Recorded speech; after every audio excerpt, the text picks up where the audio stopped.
Hello.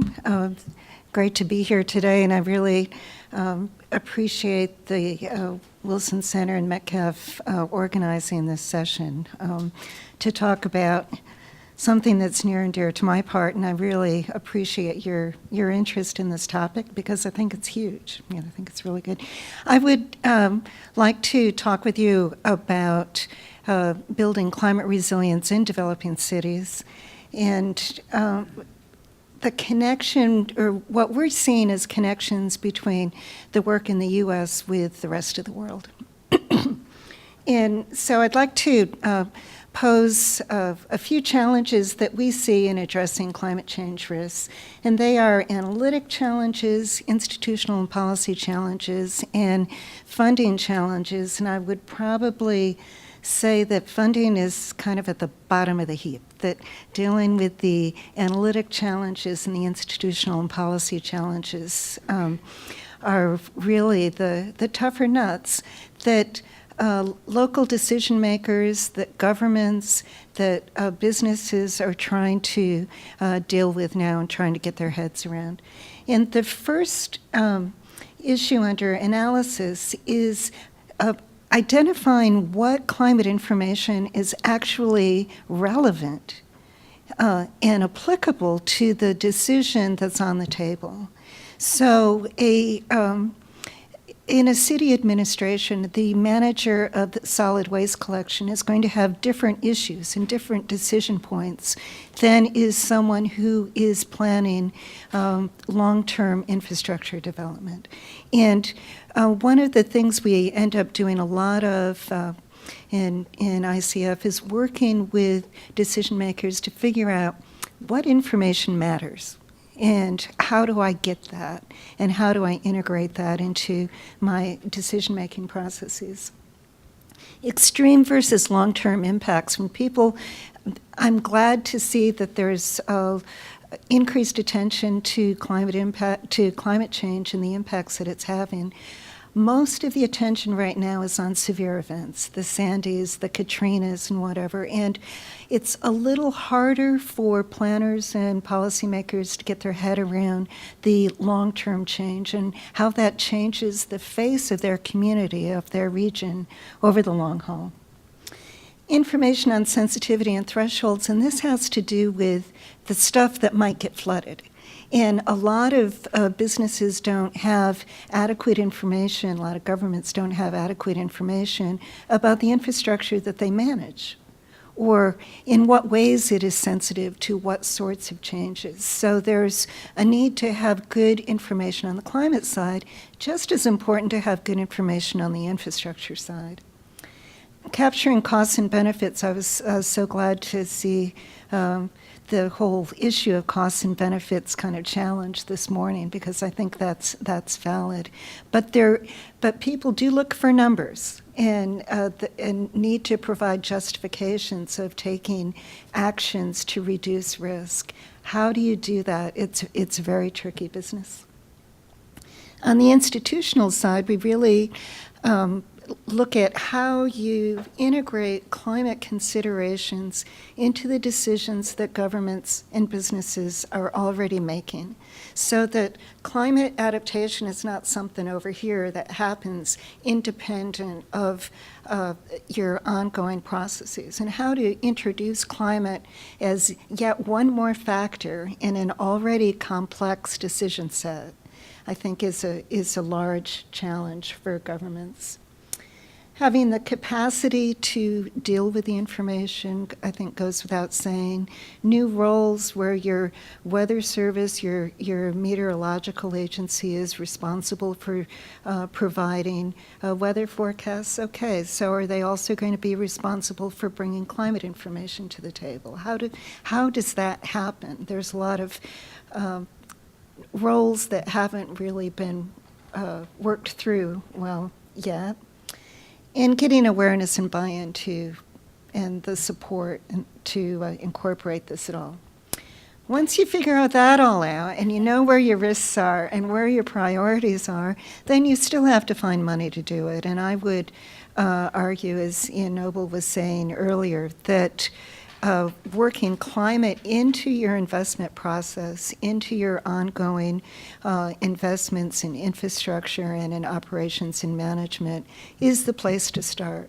There may also be special projects, big capital projects that need funding and support, but the first challenge is getting climate right in the mix from day one in your planning. I work with the Impacts and Adaptation group within our Climate Change and Sustainability program at ICF, and we work with a number of different federal, international, and state and local clients. This is just some examples of the clients that we're working with. But all of them are focused on providing more useful and applicable information at the local and regional level. So with the DoD, for example, they're interested in providing support to specific military installations to help increase the resilience of those installations. What does that look like? How do they go about it? What technical and information do they need, and what policy relief do they need? So these are all a smattering of the different clients that we're working with on these issues. This is a tool that we did in Mobile, Alabama that helped to identify what infrastructure would be at different levels of risk based on a projected sea level rise. This is something that we did for a federal land management agency that's looking at risks that parks are facing and how do you deal with that. So these are some of the tools that we're hoping provide some practical ability for decision makers to address the risks that they are facing. So what happens when you take this to the developing context, the developing world? How relevant are these approaches and these considerations to developing countries? My team and I have been working with USAID on trying to support cities in the developing world in better integrating climate factors into the decisions that they're making. I have copies of these resources here, and I can send you a link to get them online if you're interested. And we're focused on infrastructure services in these cities. Well, why focus on infrastructure? Well, infrastructure is kind of the backbone of economic development and growth in developing countries. So infrastructure supports economic development, water and sanitation services to the population, reduction of poverty and malnutrition. You need infrastructure to get energy. You need infrastructure to get to education, schools, universities, public services. You need infrastructure to protect the populations and businesses from severe events. And you need infrastructure to preserve the cultural heritage that you have. So infrastructure is absolutely critical to the growth of developing areas. And unless that infrastructure is climate resilient, it may fail to support the development that's underway. So there's a key opportunity here because the fastest growth in the world is going on in cities in developing countries. A lot of investment is going on, and there's a real opportunity to do it right or to build out these rapidly growing urban areas in ways that are actually going to increase the risk of those communities. So I think we've got a critical window for intervention here. Infrastructure services are very vulnerable to climate impacts, both to weather and to extreme events, to climate impacts over time. And it's also critical that infrastructure, once you build it, it's there. It's there for decades. So we know that the climate is changing over time, so that infrastructure you plan and construct in the next 10, 20 years is going to be in service for decades after.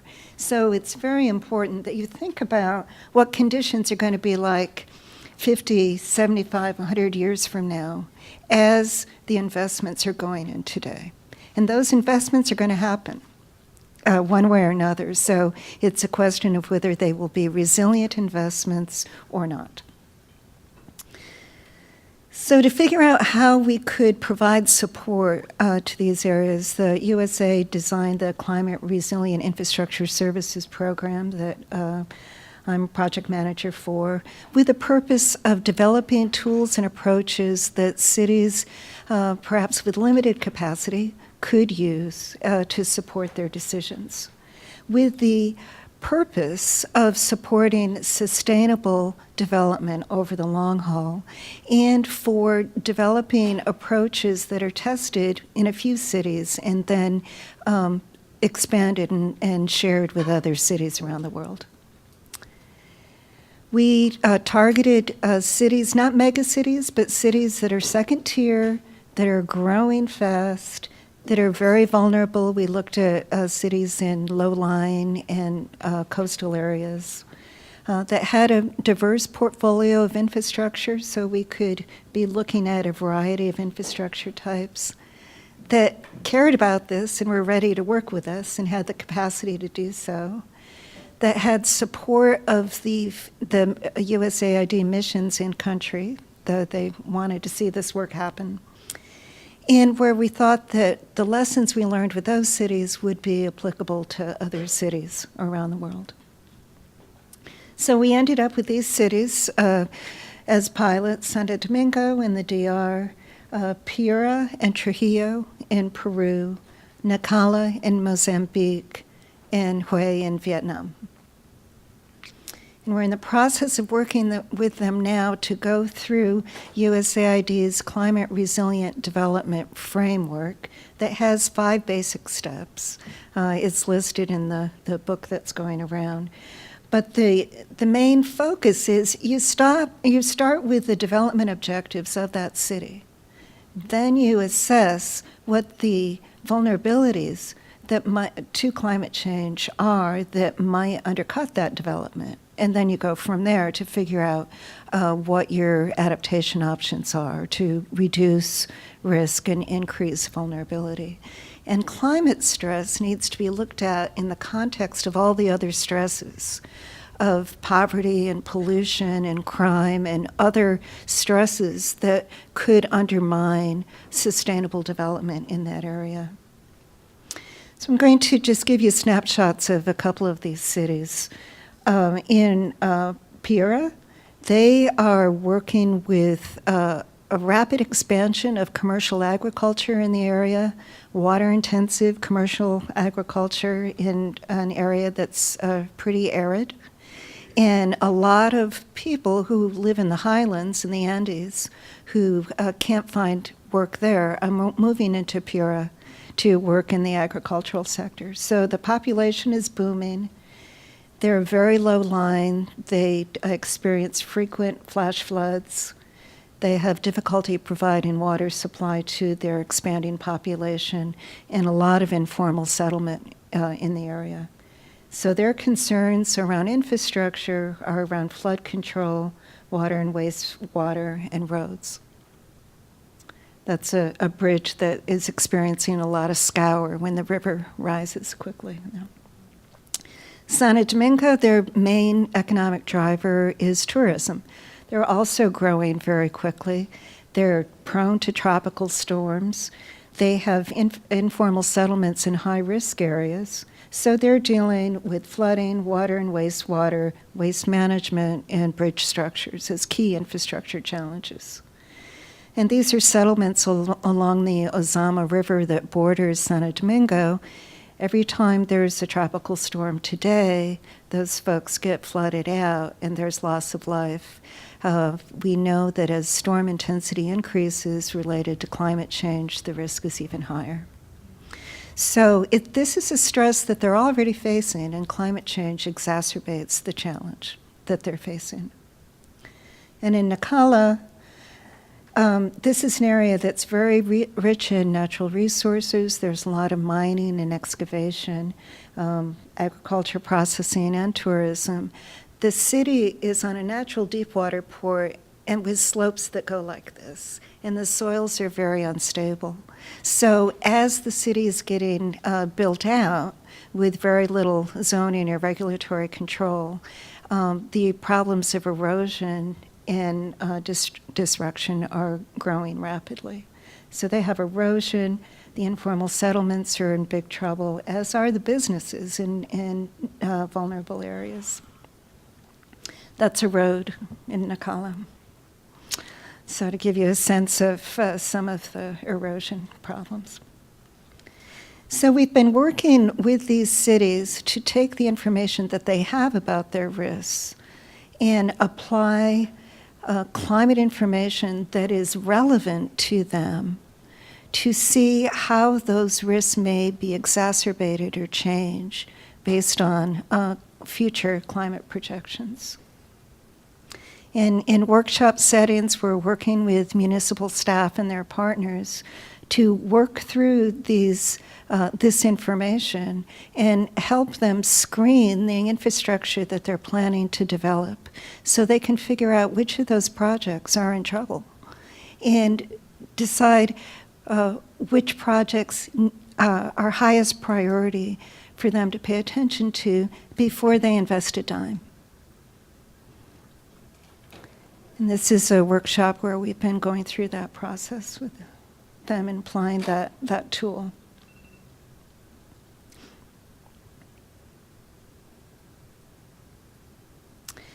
So I will just leave you with a few thoughts on managing climate risk.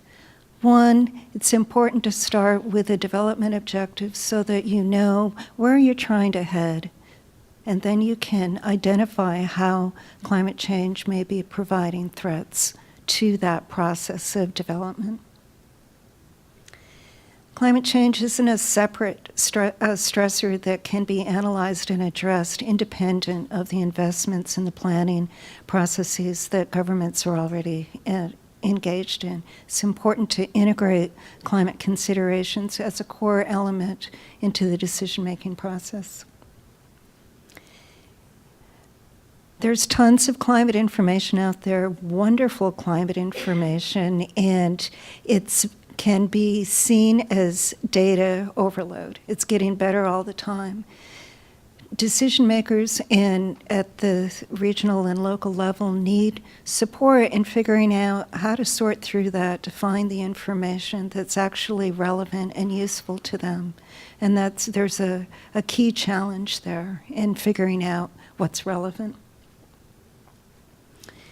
Climate change isn't a problem that you deal with once.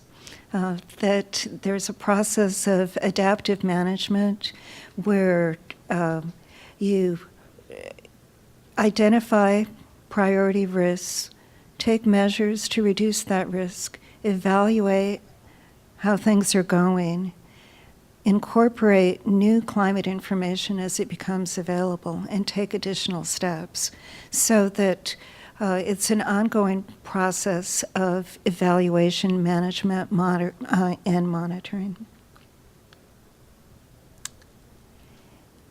So that's a quick tour of what we're up to. I look forward to hearing your thoughts.